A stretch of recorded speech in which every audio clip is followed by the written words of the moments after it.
You have reached Deception Detection Radio with Kay from the Deception Detection Network. Please stay on the line while I connect you with the truth.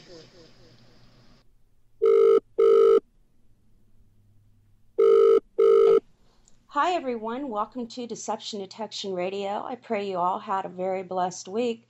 Tonight I have my good friends and brothers in Christ, Justin Consolari and Eric Serback from ParaTruth Radio joining me. Welcome, Justin and Eric. Thank you very much for being here tonight. Thank you. Thank you. It's an honor. Thank you. It's always great to have you guys on. So tonight we're going to talk about ghost towns. And there's more around, I think, than people realize. They think it's all from the Old West and they don't exist anymore. But they're actually all over the place. They are. So which one of you guys want to go? Oh, let's do this. Can we do prayer first?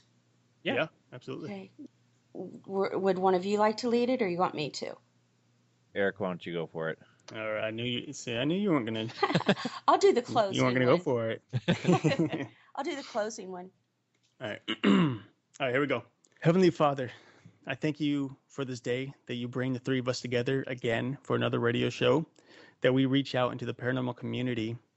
It's amazing that you brought us this far, the three of us.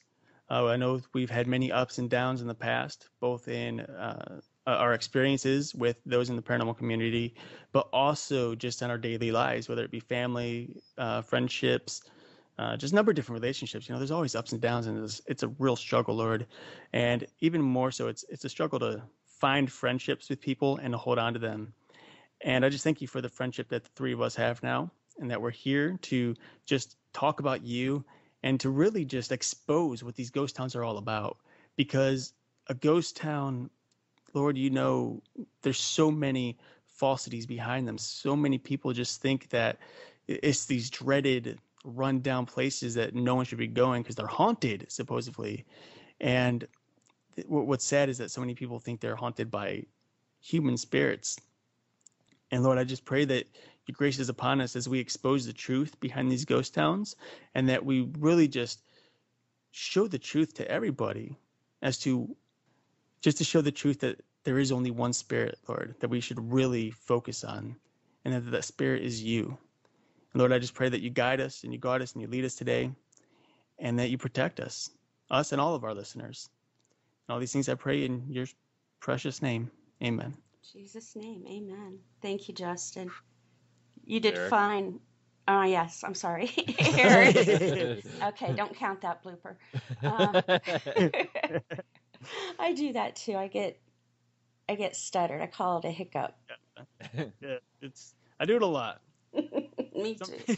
Oh, well. So you have looked into a place in Ohio that's called Helltown. Mm-hmm. Tell me about it. Yeah, so Helltown, especially for those of us that are local, is probably one of the most precarious and interesting places in Northeast Ohio. There's so many legends surrounding it, and it goes amongst a number of different things. There's this old church up there that people think is just haunted, and they think that there's these spirits of little children that run around the parking lot of that church.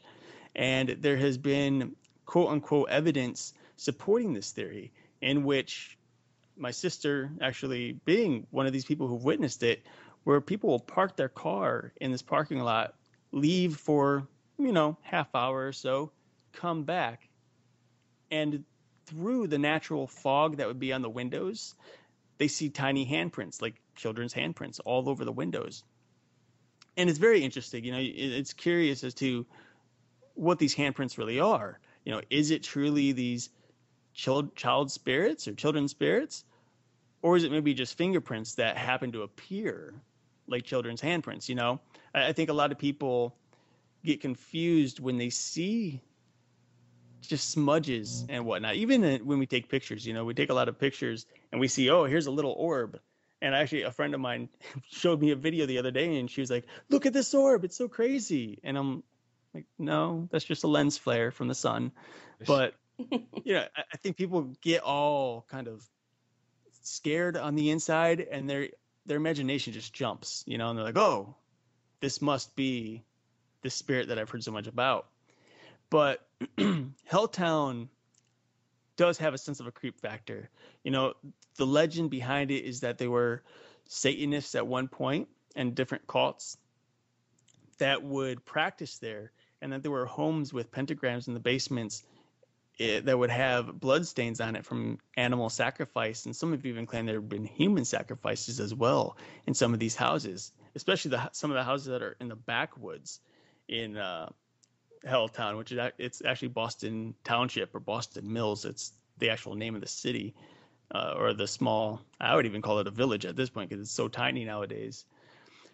And then there's this whole view or belief in the melon heads, which is just this really, I wouldn't call them they're not creatures, they're actual people. But the story is that some guy had captured these children and kind of kept them in cages and was experimenting on them, and it almost gave their face these weird features, and their heads would be almost bulbous and gigantic and deformed and so on and so forth. And it was said that these melon head people would go out and kill people just wandering by, driving by down the road, and so on and so forth.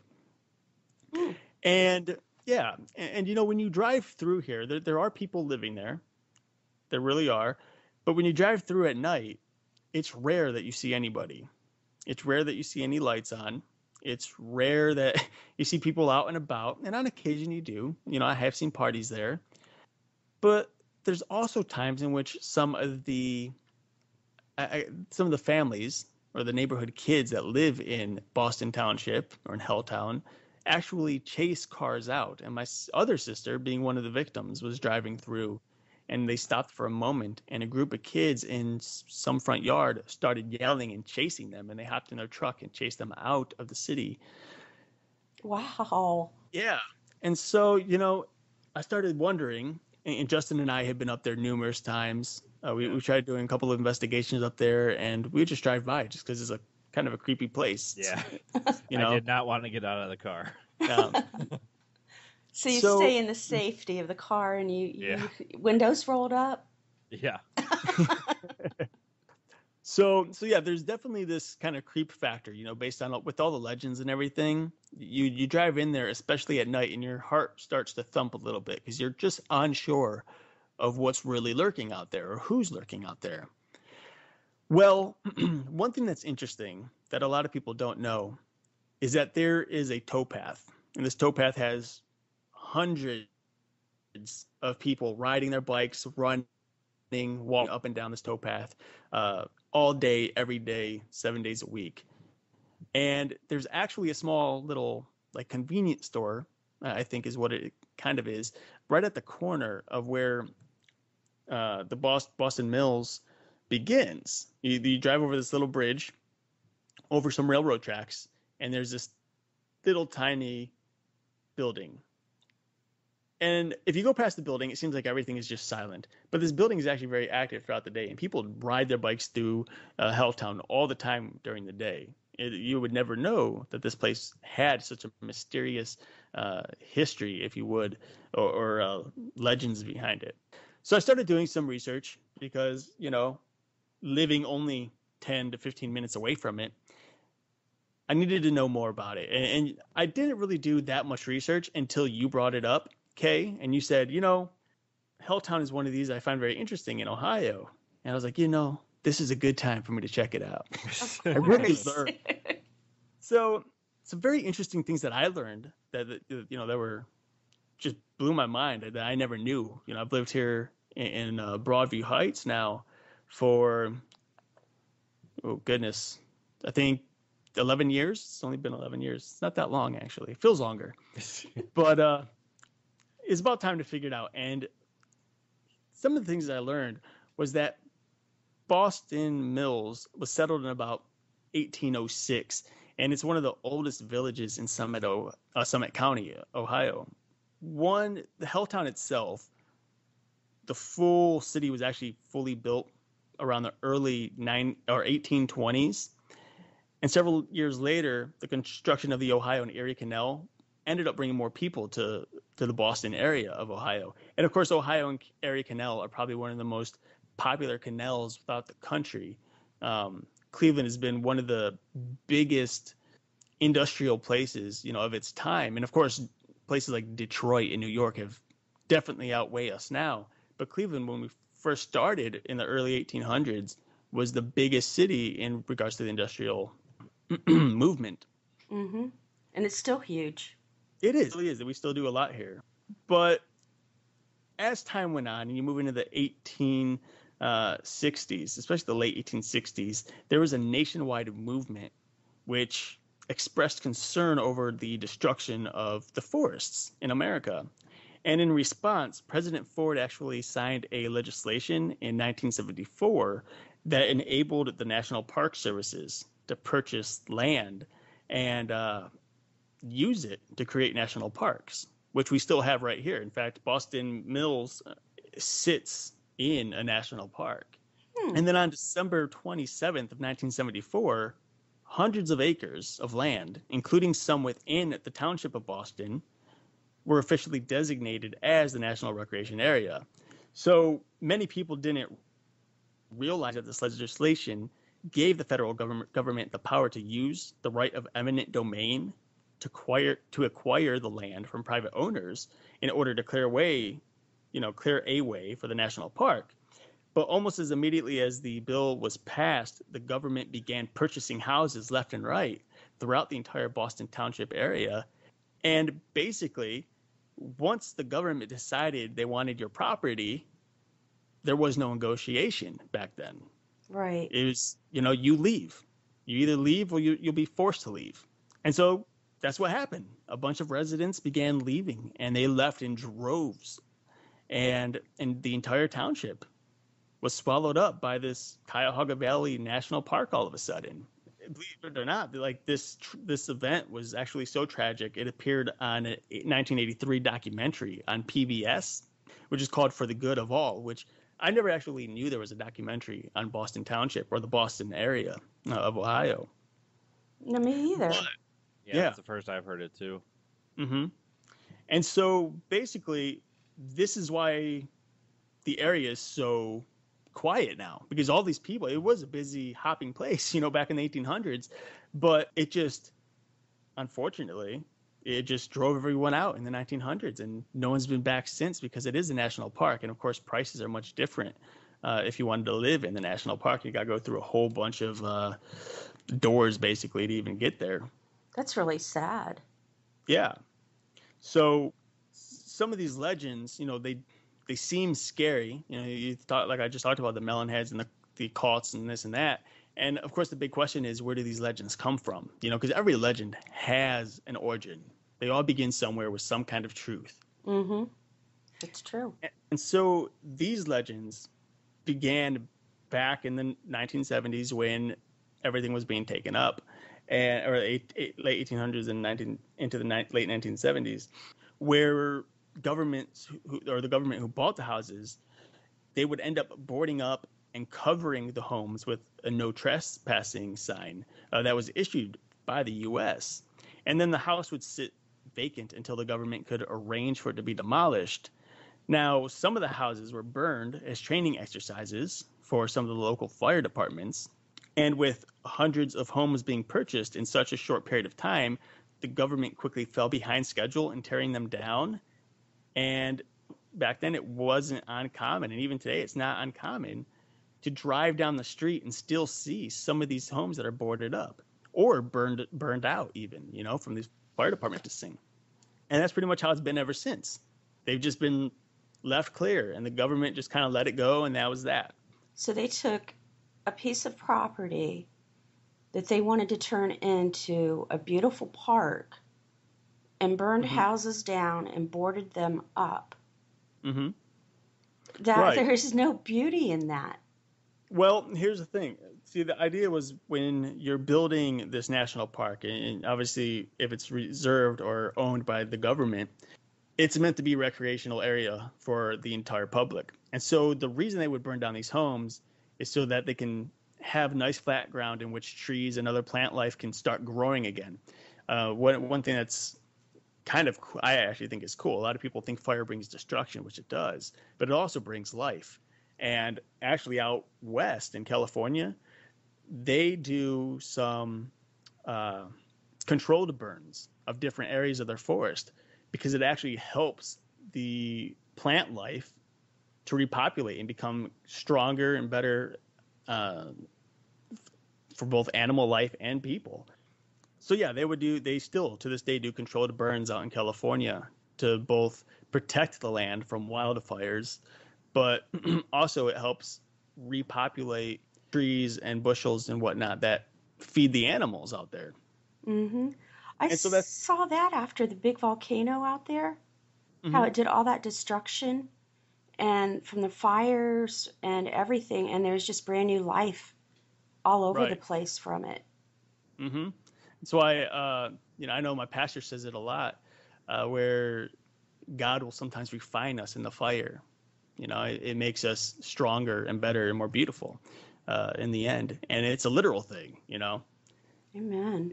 I had read an article too on Helltown that there is a legend that people say that they can see a guy sitting on a bench outside of the cemetery. And this is true. The thing that got me is in the story when I got to the bottom of it, it said, but there is no bench. Kind of creepy, right? It was, well, does the bench manifest too, or just the guy that's sitting on it, or what was it? And they've got a beautiful garden around the cemetery and pictures, but no bench. Well, actually, I've got some information on this right here in front of me, and I'm just going to go ahead and read it word for word. Now, like you just said, the legend does say that the local cemetery there is haunted by this ghost that sits on the bench and actually stares blankly into creation. I know a lot of people are thinking, oh, this ghost just sits there, what's he doing, and so on and so forth. But what makes it more creepy is that he's doing absolutely nothing, just sitting there like a giant doll or something. Strange. Yeah, very strange.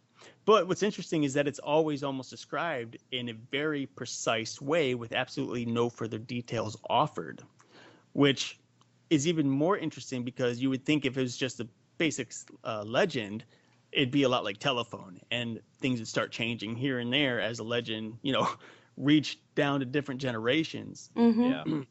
But that one just stays the same. Right. But because there's so little descriptive information about the ghost, it's nearly impossible to actually determine a story or identity that might accompany it. I kind of like the idea that it played to people's imaginations, that there was nothing extra planted there except the guy on the bench. So the imaginations could just run wild. Yeah. Oh, yeah, absolutely. And you got to wonder, like maybe there was a bench there at some point. But why would people come up with this legend that there was a bench there when obviously there is no bench there? Yeah, that's true. And what's actually another kind of cool, interesting legend about the cemetery itself is supposedly the trees in the cemetery move. What? Yeah, and according to the legend, the trees end up moving. But it's just one of those that, it's so vast as to like not much detail about what's actually going on or any of these, what's going on with these trees, I guess. But there was an email sent to this one website, and this website is called Ghosts of Ohio, and that's actually where you can find a lot of this information on Helltown. If you went to ghostofohio.org, they talk about all kinds of stuff, not just on Helltown, but a number of different cities throughout the state of Ohio. But the claim for these trees moving was that members of a satanic cult caused the trees to move in order to protect the cult's secret. Now, whether or not that's true, is up in the air. Personally, I think it's a little out there. Yeah. I mean, moving trees, walking around and stuff. Start getting into, what's that show called? Grimm's Fairy Tale. Have you guys seen that movie? No, I haven't. Oh, the Brothers Grimm. Oh, is that what it is? Yeah. Brothers Grimm. I'm sorry. Yes, Brothers I Grimm. have, and I love that movie. Yeah, great movie. Who is it? I know it's Heath Ledger and Matt Damon. Matt Damon. Matt Damon. It's a good movie, Kay. You should check it out. I Now I'll watched it probably like have just a couple to. months ago. Yeah. Oh yeah. Got to. Seeing the trees move kind of reminds me of Lord of the Rings. Remember when they walk through Yeah. and they get the two and they're carrying them all over the place? Yeah, Oh it yeah. could be that Absolutely. too. Yep. Well, and you know, with any cemetery, there's always more than just one or two legends. So there is still another legend, and that is that Boston Cemetery contains the grave of a very large number of children who are all killed in a bus accident. Oh. Now, with any cemetery, obviously there's going to be children's graves, and it's no different in the Boston Cemetery. But of course, it's not the result of a bus crash. Some people believe that the legend was actually started in an attempt to tie the cemetery to another legend within Helltown, which is the legend of the school bus. And the school bus, you know, it's not like some of these legends are just like, why did they choose this legend, or you know, go with this or go with that, and so on and so forth. Yeah. Because some of them are just, what's the point here? Yeah. But the legend of the school bus basically is that a whole busload of children were slaughtered in the woods by a serial killer or a band of serial killers, which escaped a mental patient hospital. I'm sorry, I misread that. They were slaughtered. Apparently, they were slaughtered in the woods by either a serial killer, a band of serial killers, by escaped mental patient or patients, or a group of satanic men and women, depending on who's telling the story, of course. And the legend goes on to say that the bus is still there to this day, although the seats have been removed, and that sometimes the bus fills up with the ghosts of the murdered children, each one sitting in his or her ghostly seat. And sometimes the ghost of the man, or the killer, is seen smoking a cigar at the back of the bus. And other times you can even hear the children's screams or laughter coming from the bus itself. Now, locals have attempted to tow the bus away, but each time they've tried, some mishap has occurred that has either resulted in injury or death, and eventually it is just left there. Now, this is a legend that is just crazy, like scary crazy. And surprisingly, the truth behind it, you know, is completely different from what the legend is. And apparently, prior to 1974, when the buyout of the town was going on, a family ended up buying a house that was in dire need of repairs. But since the house wasn't in livable condition, the family needed a temporary place to stay. And they wanted to stay nearby the home so that they can make the repairs easier. So they decided to bring an old school bus onto the property and live in it until the repairs were completed. And in order to have more living space, they removed the seats from the bus. But when the government bought the property, the family had no use for the old bus anymore, and they just left it behind. And the local government had tried. They didn't try. They had the bus removed. As legends go, whether the bus is there or not there, it's just a legend that keeps on ticking on down down through history. You know, definitely some interesting stuff. There's a lot of different legends in Helltown. You know, there's a legend about the church. There's a legend about a supposed haunted house in the woods, one in which Satanists have either lived or currently live. There's a lot of crazy stuff in Helltown. So I think I would just choose to stay away. I wouldn't want to take the chance. It's really creepy. What did you look into, Justin? Well, there's numerous ghost towns or quote-unquote ghost towns here in North Dakota. Most of them are just abandoned towns that have just dwindled away into nothing. Some actually still have a small population in them. They're just called ghost towns because it's very minimal for these people that live here. One of the towns that I've actually been to was Haymarsh, North Dakota, and it looks like there's a couple people still living there, but it was very eerie. The church, they still have the church there. There's a couple of buildings. There was a house down the street from the church that looked like it hadn't been lived in years, but had a bunch of newer cars or maybe mid-90s cars sitting in the front yard. Needless to say, my fiance and I were really creeped out and just moved away. But some information that I found, which I didn't know, it was first established in 1878. There was actually some Ohioan people that moved into this town, and it's actually a very interesting. No ghost stories at all. Just an old town that fell in time. Another one that I've actually been to is Sims, North Dakota, and apparently I didn't know this at the time that we went there, but there is actually a ghost story behind it. It was built around 1883, and the church is still active. A lot of people, about 50 plus people, go to this church still for mass. But there is a homestead right next to the church that is crumbling and in disrepair. What you would typically think of as a Halloween ghost town, so to speak, but it's made out of brick instead of white paneling. Mm-hmm. And apparently it's of what the people believe who haunts this place is a former pastor's wife who died between 1916 and 1918, dubbed the Gray Lady Ghost. Her spirit is reported to haunt the old parsonage next door, which is the house I was talking about, wandering the rooms and playing the organ.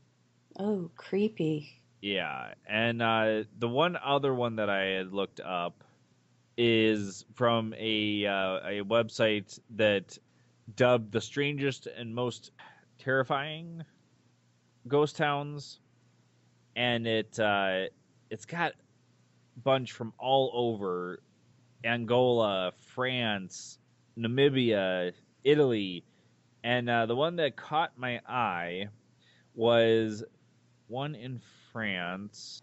Okay, I'm probably gonna butcher this name. Oradour-sur-Glane, France. It's a village that was destroyed in 1944 by the Waffen SS, and it had 642 inhabitants, almost all of them slaughtered, including children, 205 children, 247 women, and there was one survivor, a 47-year-old woman named Marguerite Ruffanche. Again, I'm not sure if I'm pronouncing that correctly, but it's still standing, still has very remnant buildings. It's kind of eerie to look at the pictures. Sounds like it. Have you guys ever wondered why the towns stay ghost towns? I know because the one Helltown was turned into a national park, but it seems like these ghost towns that once they're empty, they never seem to build back up again. Yeah. All right, I'm sorry, go ahead. No, Go ahead. I was just going to say, you'd think that someone would take the opportunity to build up a town, especially now, instead of just leaving it go. Yeah. Right. I completely agree. There's a couple of issues there, I think. The first one is natural. I mean, how many people want to live in a place all alone with absolutely no fire departments, no police, no stores nearby, so on and so forth? Also, if you were to maybe build a store first, and maybe that'll bring people in, I mean, how many people are going to drive out to a ghost town to go to a store? True. When they could just go right down the street, you know? Plus, how much money would it actually take to have to go in, tear everything down and start building things or rebuild things, or to actually buy the property? Someone has to own it, most likely, if it's still there. There's just a lot of work, I think, that would have to be done on a ghost town, and not just for the house itself, but I think like the plumbing and, you know, all the water pipes and everything going out throughout the city. You have to bring electricity in. There's just a lot of work. It's true. And I think that no one wants to invest in something like that. It's just pointless. Yeah, I was thinking the peace and quiet part. Well, yeah, that's true. That would be good, but It's kind of sad when you think about it, though, too. I mean, yes, it would take a lot of money to invest to build these cities back up, but it's sad to see that it just took certain things like a coal mine drying up or an oil field drying up to where nobody wanted to live in these cities anymore. Mm-hmm. Well, but at the same time, like when you think of a coal mine or an oil field, something like that, those are revenues that bring in a ton of money into that city. And so once they're dried up or once they're, everything's pulled out of the mines, that's it. You're no longer bringing money and no one's coming in to purchase that stuff. The business ends up shutting down and it's just a huge effect. It's like casting a stone into water. There's ripples that just go on and on and on. And eventually everyone gets pushed out. It's true. And then back in the day, too, I don't know if it's so much now, but I know that when there were roads laid and railroads were put in, if they didn't come close enough to where a town was, that also affected the town because they didn't get the Absolutely. people coming through like they used to. Mm-hmm. And so in order for those businesses to even, continue being a business, they have to save money. And the best way to do that is start firing people or letting them go. And where are they going to work? The best idea is to move out of the city and find a job elsewhere. So, Yeah, I agree with Justin, too. It is sad when you think about it. yeah. Now, I got into a village in Canada that is on the creepy side. Okay. There was a Canadian trapper, fur trapper. His name was Joe LaBelle back in 1930. And this fishing town that he was going to was called Lake Onshakuni. And the town was really thriving, doing well. And in November of 1930, LaBelle went into the city and all he heard was silence, nothing else. And he started going through and looking in the homes and looking around trying to find people. And there were 2,000 Eskimo villagers that just vanished. The entire place was empty. There were no people. And there were also no foot tracks because there was snow on the ground. And it concerned him. And he'd went to a neighboring town to wire the Canadian Mounties. And when they showed up, they went through everything too. And they found in a perimeter around the village. Now, this is what they found was actually 12 feet underneath the snow. It was all of their dogs, their, I'm at a loss, the dogs that they used to pull the sleds, the sled dogs. And they were in a perimeter completely around the village, and they were starved to death. And after they found them, then they found the cemetery, and the cemetery, they were empty. There were no people in the graves. But what didn't make sense to anyone is the fact that when they were searching the homes, every single home was well stocked with food. There was no reason for the dogs to starve or for the people to come up missing. And when the Canadian Mounties had started to leave, they had noticed that the town itself had a blue glow that showed up over the horizon. But they never did solve the mystery of the sled dogs and the bodies and where the people disappeared to. Wow. And that one really, it gave me goosebumps because the dogs were just there. I mean, if it was a place and, if they're hungry enough, I hate to say it, that they may eat their animals. Right. But instead they ended up starving to death, but they were actually buried under the snow, but no footprints. Mm-hmm.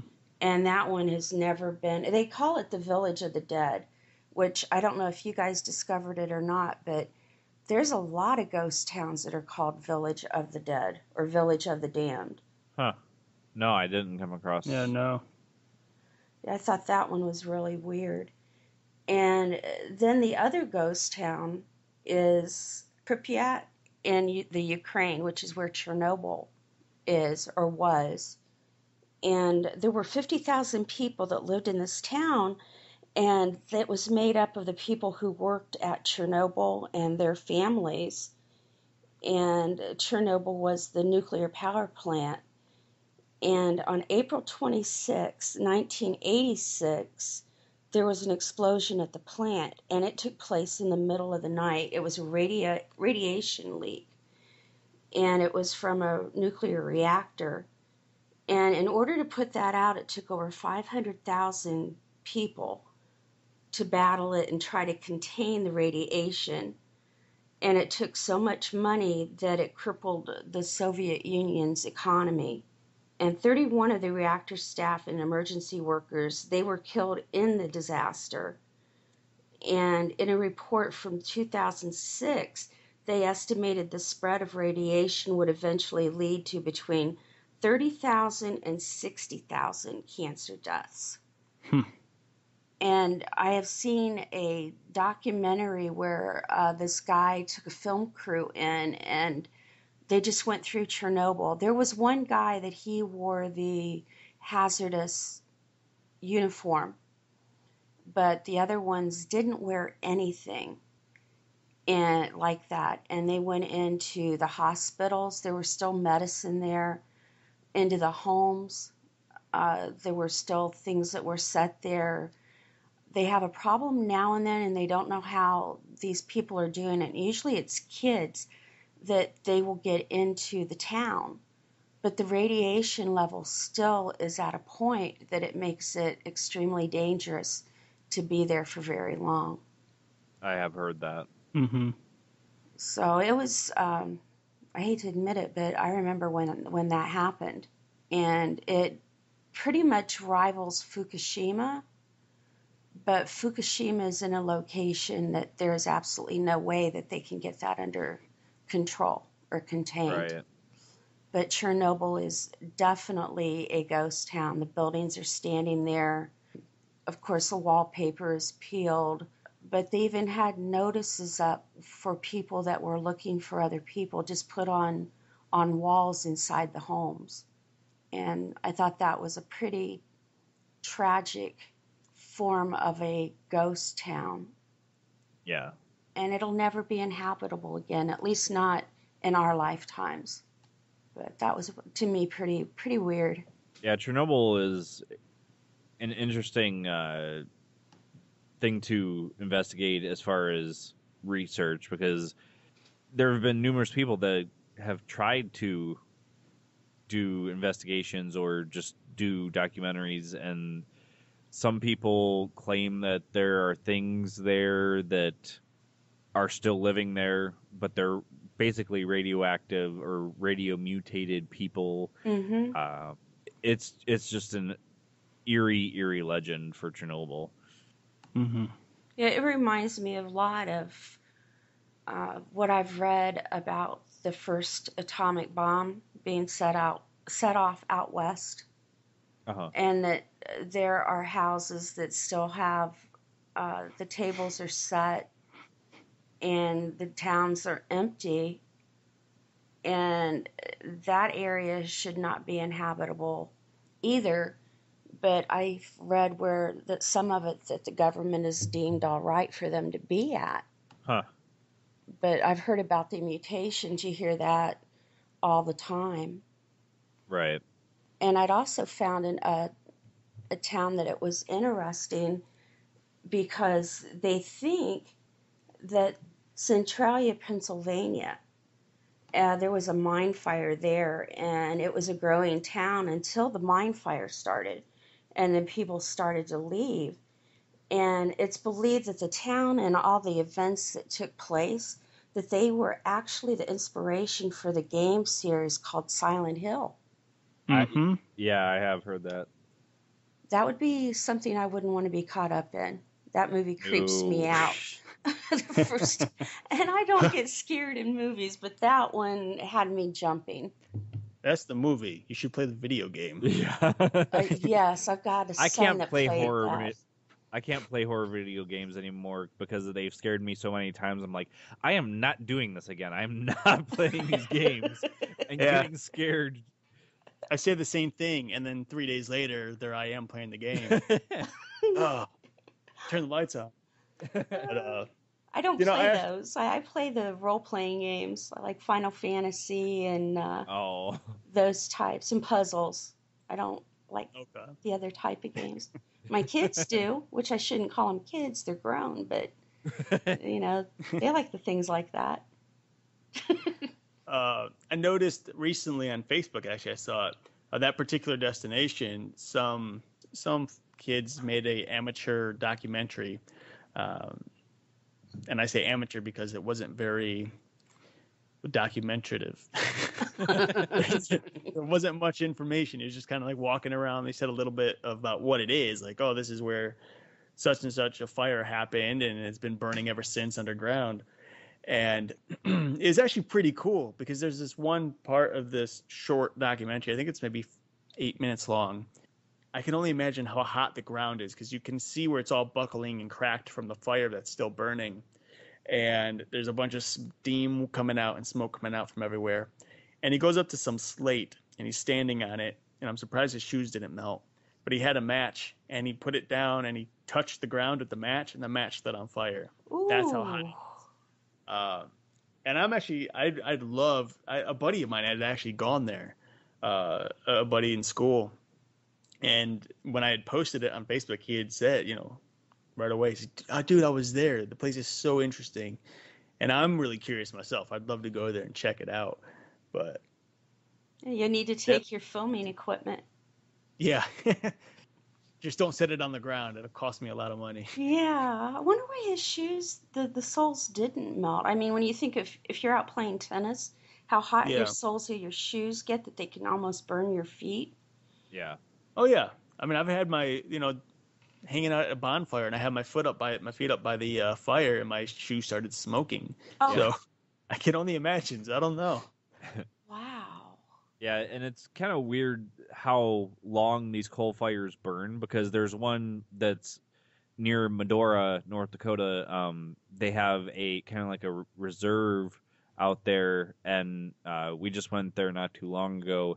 And the northern side of it, there was a coal mine that had been burning since like 1934 and was still burning to this day. So they warn people, if you see smoke coming out of the ground, do not step there.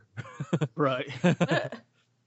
I wouldn't have to be told twice. I wouldn't have to be told once. I'm not going to step on something that's smoking. Oh, that's creepy. I'd when I was doing this search on the ghost towns, I don't know if you guys ran across it or not, but this place that was called Ashley, Kansas. I did see it. It, to me, was one of those types of stories. I mean, I researched it enough. I had to vet it to see if it was true or not, and it wasn't, but just the idea, they said this earthquake happened underneath Ashley, Kansas, and it swallowed the whole population of 600 and some people. And the ground stayed open, and then a certain amount of time later, the earthquake that happened was 7.9, they said. And then there was a second earthquake a few days later, and it closed the hole up. And they're talking about the sheriffs and everyone that went out to check it out and this and that. I'm sorry, I'm not getting within probably 50 miles of that. Yeah. All the people were gone. They never found them. That's what the story said, but it was a story from Creepypasta, which is why I had to make sure and vet it to see if it was true or not. But I found it on a couple more places, and then at the end of it, it said that it was not true.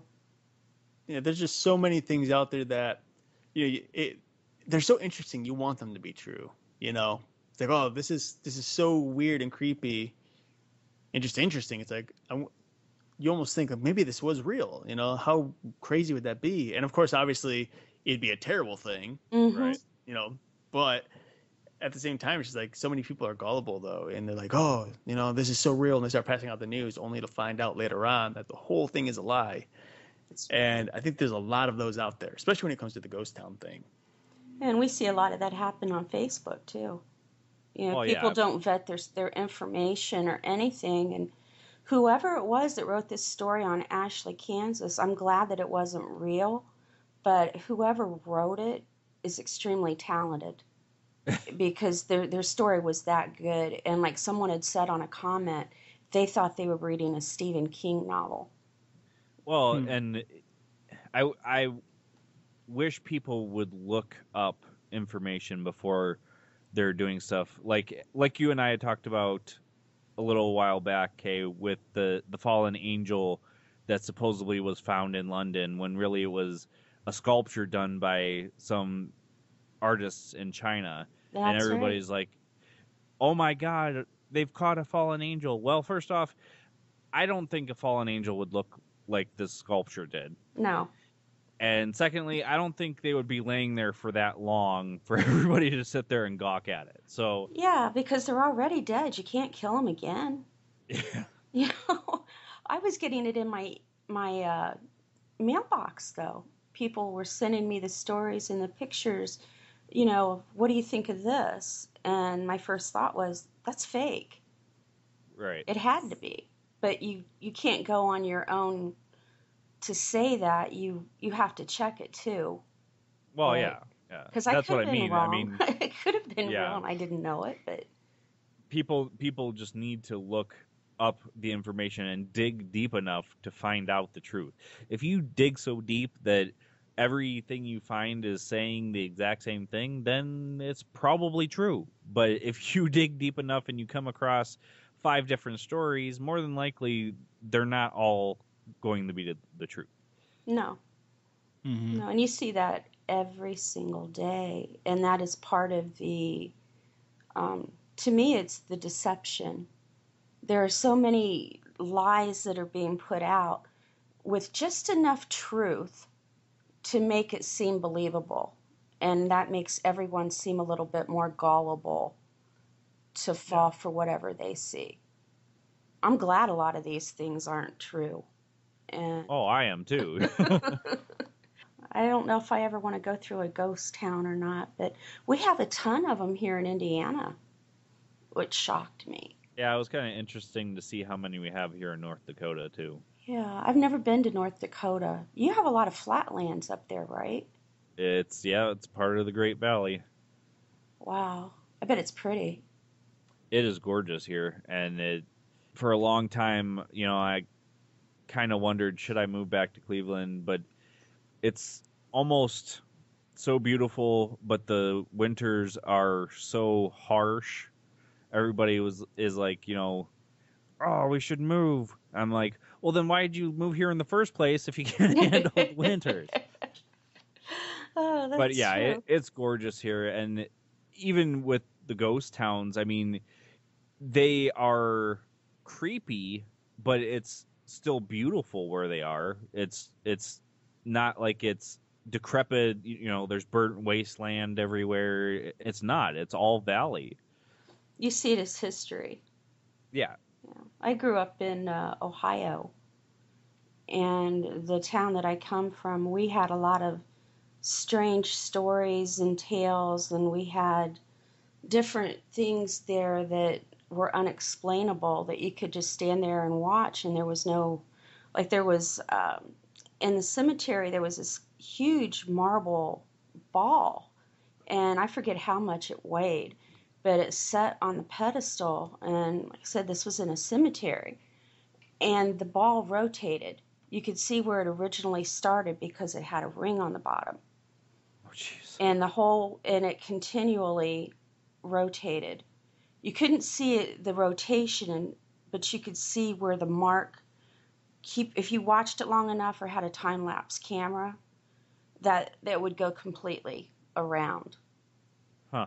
And that goes way back. But Ohio has a lot. I know that Eric knows that. Mm-hmm. I know that. Yeah. Growing up next to Lake Erie is creepy enough. Three-eyed fish coming out of it and weird creatures with webbed feet and And never knowing what you're going to see floating. yeah, that too. You know. I had a bottle of oil float past me last time I was in it. Oh my. Oh, yuck. I was covered in it, so nothing Oh. like motor oil. Oh. Wow. I was always told never swim in Lake Erie. Yeah. Of course, when we were kids, nobody told us that, and it might not have been nearly as bad as it is now, but Yeah. When I was younger, it wasn't so bad, but now I hear it's really, really bad. But do you guys have any more haunted town or ghost towns that you wanted to talk about, or did we cover them all? I think we covered all the ones that I had. Yeah. Well, actually, Justin, you and I could take turns on this one because we've actually investigated this place, Oh, and it's a little place known as Gore Orphanage. oh yeah. What a name. Mm-hmm. And yeah, and we actually will probably cover that at some point during our S-Files shows Yeah. too. Oh, you're right. Absolutely. Yeah. So, and of course, Justin, butt in at any time. Gore Orphanage is basically an orphanage once upon a time. Yeah. Approximately about 150 years ago, this orphanage stood. And of course, we all know what an orphanage is and what it does. Well, apparently, at some point, 150 years ago, around the 1800s, it ended up catching on fire. And the entire thing burned to the ground. And legend goes that it killed all of the children within the orphanage, as well as all of the adults. And now the legend says that even to this day, people can go out into the woods, which is this place is out in Vermilion, here in Ohio, and you can go out into the woods where this orphanage is or was, and you can still see the foundation of the orphanage. You can still see some pillars here and there, or half a pillar, if you will, because everything's just beat down. Yeah. But the claim is that, according to the legend, that people can see some apparitions in the woods. Mostly you see shadows or black figures walking through.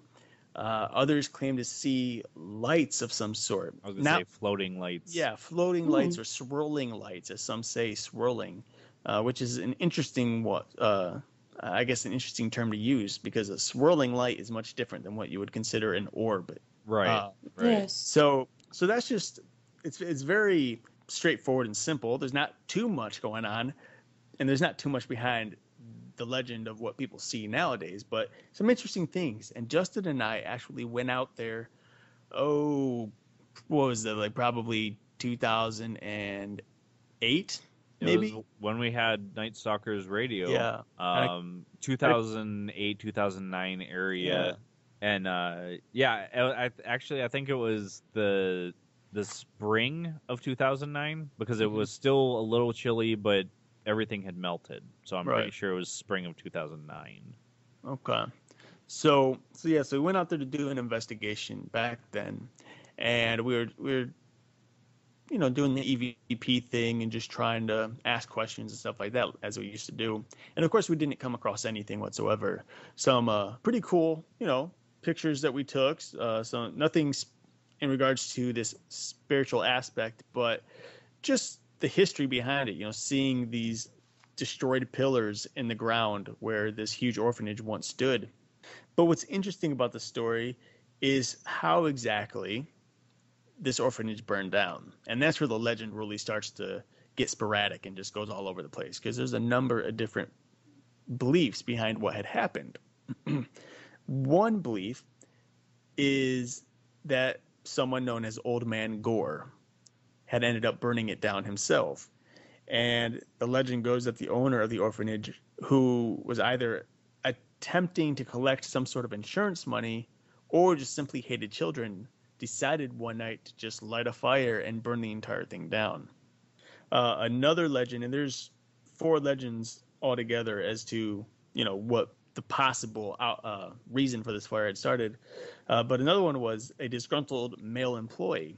And apparently this shady character had some sort of confrontation or issue with the orphanage owner, Mr. Gore, and basically decided to exact his revenge and burn the Gore down. Another one is just some unknown crazy man No one knows the name. No one knows the name of any of these people other than Old Man Gore. This is starting to sound like our research that we used to do for Night Stalkers Radio. Yeah, there was this American woman. I don't know her name. I don't know where she's from. Well, this one there actually is no name, and we don't know where they're from. But yeah, this unknown crazy man. The legend says that basically all that's ever told about him was that he lived in the woods surrounding the orphanage, and he hated all the noise the kids made, and so he burned it down.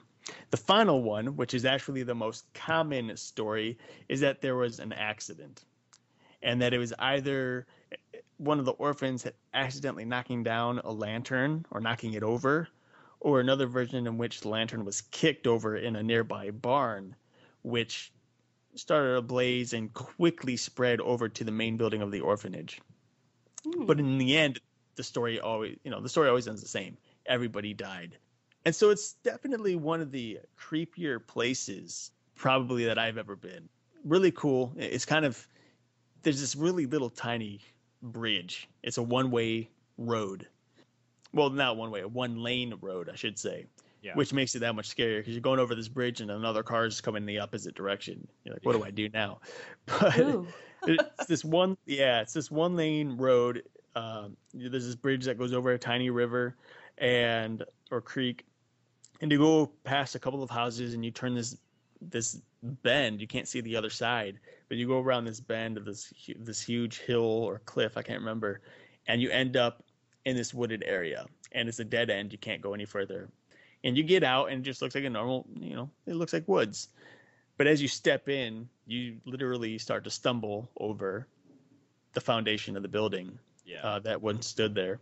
So it's definitely pretty creepy knowing that this place was there, that this place burned down, and then you start pondering, what exactly happened? Mm-hmm. Why did everybody die? Who started the fire, so on and so forth. That's another place. And I think one of the most famous, I think even more so than Helltown even. I actually had done some more research on this not too long ago. And the legends are a little over the top compared to the history that this one person had found. And this guy, I can't remember the name of the person. His name was not Gore. He just had a mansion there. And he had adopted a couple of kids. It was not an orphanage at all. And there was no fire. It just, the family moved away and it fell into disrepair and just started crumbling away. But there was a school that had burnt down with children inside, a town away or something like that. So the person that was doing this research and writing this article on, I can't remember if it was a website or if it was his own personal blog, but he had found that nowhere did it say that there was ever an orphanage standing there or a fire there. And how it got the name the Gore Orphanage. Gore is another term for a large piece of land, usually on a stream or a river. And I always thought it meant yuck and gross and that too.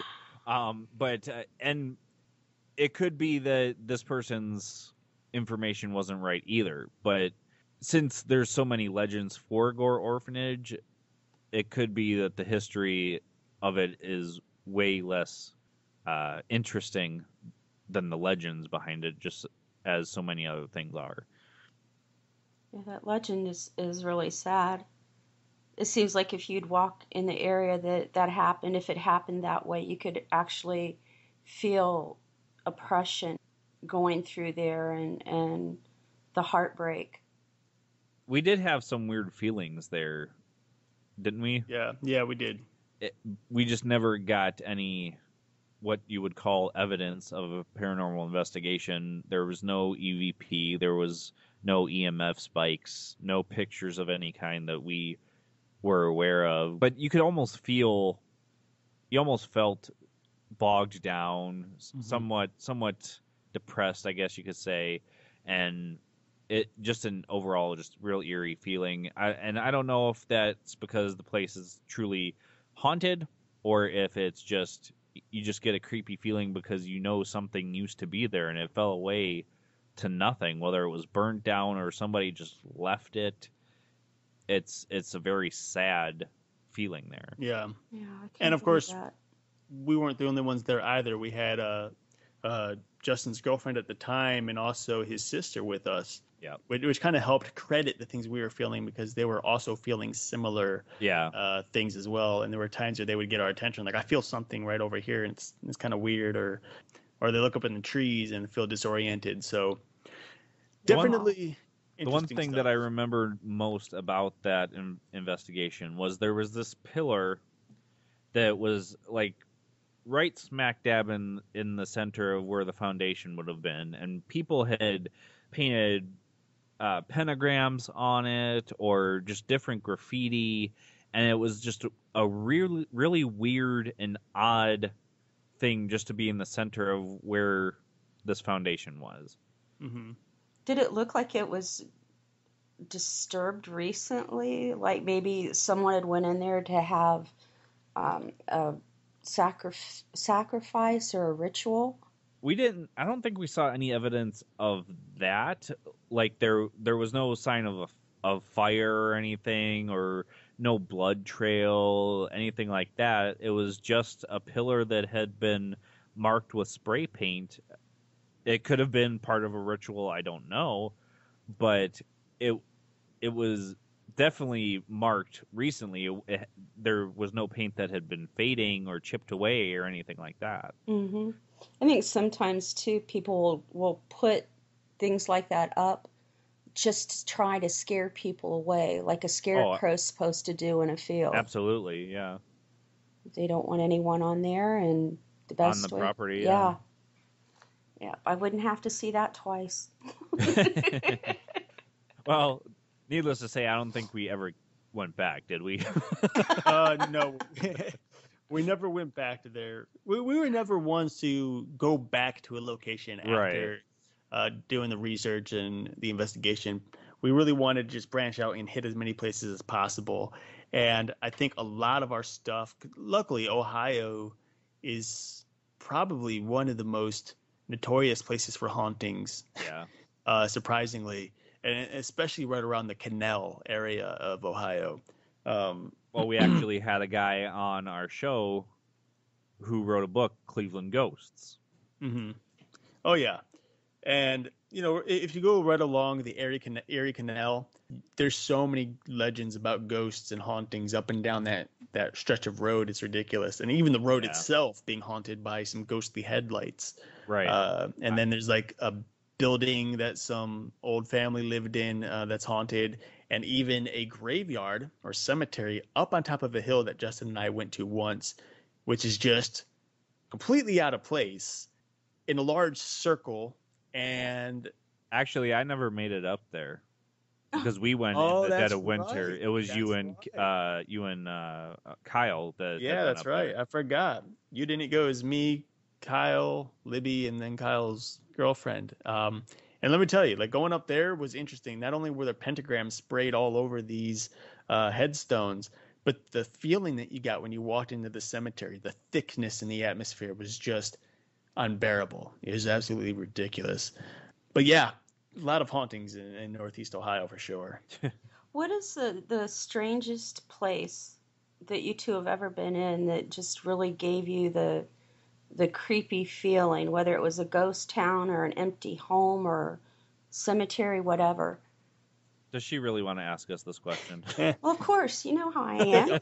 They always ask us this question. Well, I know my answer. What about your answer? Oh, goodness. There's so many different places. Honestly, I think when it comes down to it, well, here's the thing. Like, I'm not going to mention any of the stuff that I've been through in my personal life in regards to demonic activity, because that's kind of like a I don't know what do you call it, like a huge rabbit trail. Yeah, well, it's not fair, Yeah, because you don't have to do that. I wouldn't put you in that spot. Yeah, I mean, obviously, for the stuff that I went through, that's probably the most frightening and the most intense stuff that I've ever been through.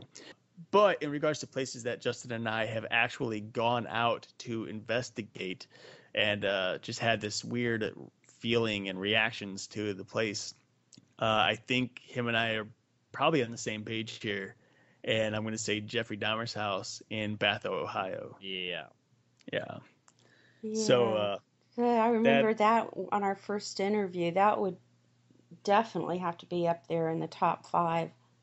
oh yeah. And it was interesting because I think when we first got there, it wasn't so bad, but as the night went on, things started changing, the atmosphere started changing. Yeah. And I don't know if it was so much just the spiritual presence that was obviously there, or if it was just the mind setting as to certain areas that I personally was in and knowing what had happened in that area. Mm-hmm. There was this little, this little, I don't know what you call it, but this little like tunnel under the house. Kind of like a crawl space, sort Yeah, of. kind of like a crawl space. But it had a door and you could actually walk into it, but it had like I don't even know what was in the center of the room. You could barely get in there. It was Yeah. like as soon as you walk in, there's this cement hill that goes over the top, that goes up and leaves about 3 feet of clearance between the floor of the house and the bottom of this hill. So you couldn't get very far. You actually had to sit on the side uncomfortably. There's no lighting, so you have to go in there with your flashlight. And this happened to be the place that Jeffrey Dahmer cut up Stephen Hicks and separated his bones and flesh and stored them in separate garbage bags and then scattered the bags throughout the backyard. And knowing the type of just horror and gore that was happened in that particular room in which he was proceeding to do this stuff, and then walking out into the backyard and realizing that this is where they found everything, like all the evidence of Stephen Hicks, all scattered all over the place, was just frightening and just eerie, Yeah. And of course, there was a lot of spiritual interaction inside the house as well. I came across a spirit that had almost like an orange or gold orb to it that I could see with the naked eye. I didn't catch it on camera. I just saw it. And we had some really great EVPs that night as well. The one thing that I didn't ask you on the last show that we talked about Dahmer, when you were there in his home, was this before or after he was killed? It was after he was executed. Oh, Yeah. wow. Yeah. So Yeah, because we had what they call a ghost box or a Radio Shack hack, which nobody really gives any relevance to, but a couple of the answers that were heard from that kind of gave the impression that Dahmer was there. Again, it goes on your beliefs. If you believe that it's demons playing on your fears anyways, which again I would probably credit that particular haunting to. It was just really, really a dark place to be.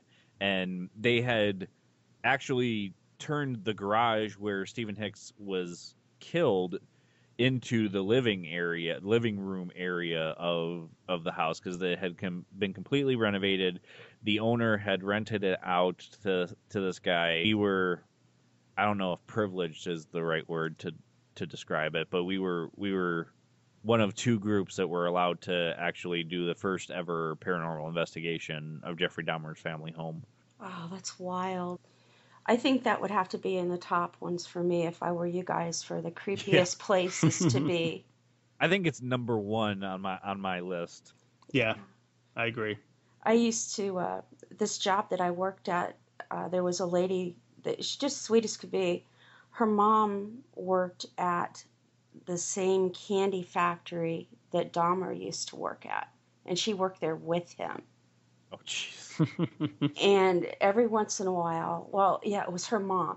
Her mom would send in, you remember the gourmet suckers we used to be able to get that they could taste like coconut, or they were really big? Yeah. And Yep. she would send those in. But for the first couple times, everybody just kind of looked at it and knew where Yeah. Oh, I know where that came from. I'm not touching Yeah, that. that's how it was for a while, and then we were okay with it. But anything that could come from any place that Dahmer had been, we didn't want any part of it. Yeah. So, well, guys, I really appreciate you being on with me again. It's always a blast, It is. and Yeah.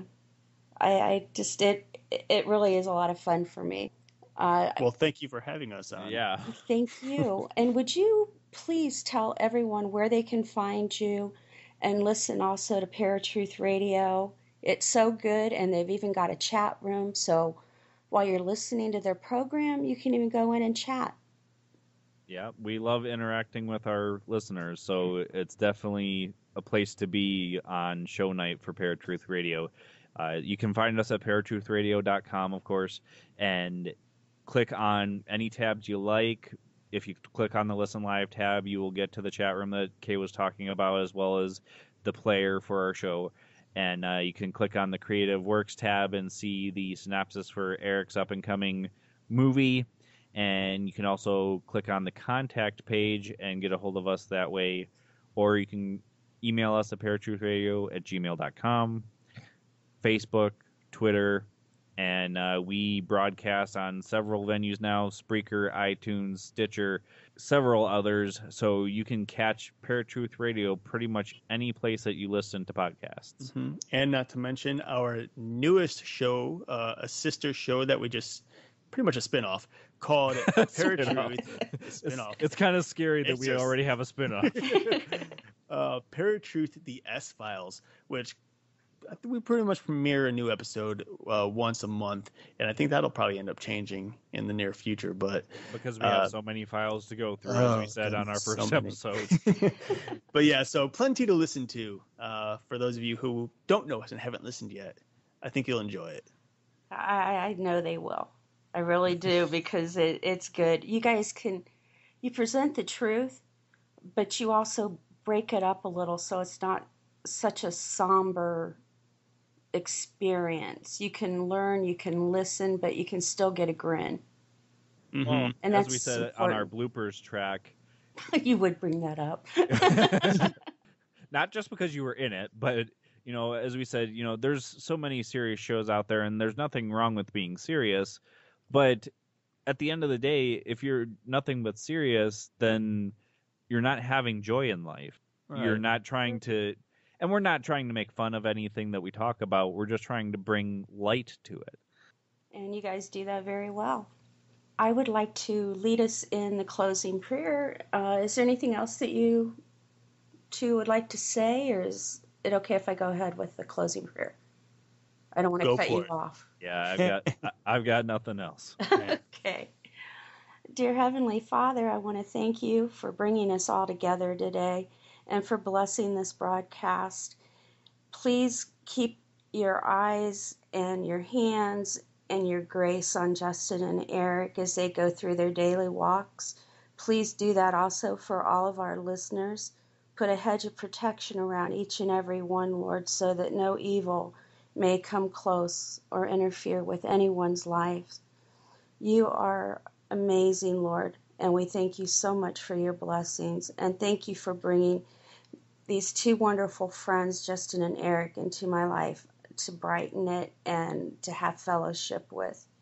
And I thank you, Lord, in Jesus' almighty name. Amen. Amen. Amen. Thanks, everybody, for tuning in this week, and we'll see you next week. Eric, you want to do your usual? Oh, you know I do. Go for it. Peace. Night, everyone.